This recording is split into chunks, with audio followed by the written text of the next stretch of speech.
C'est devenu le cauchemar des Italiens. Partout où les pluies ont été intenses, les glissements de terrain se multiplient. Hier, c'est une autoroute qui relie la région du Molise au Pouilly qui s'est craquelée un peu partout. Le glissement de terrain a même fait bouger les rails, ce qui a créé la pagaille sur les routes et dans les gares. Il faut dire que le pays est particulièrement exposé au phénomène. On considère que 94% des communes italiennes sont à risque d'inondation ou de glissement de terrain.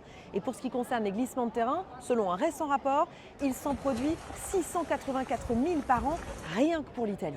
Ça s'explique en raison du relief, les 3/4 du territoire sont montagneux ou vallonnés, mais aussi en raison de l'urbanisation qui s'est souvent développée de façon anarchique. Trop bétonné, certains endroits n'absorbent plus l'eau et donc quand il pleut, cela provoque ces glissements de terrain.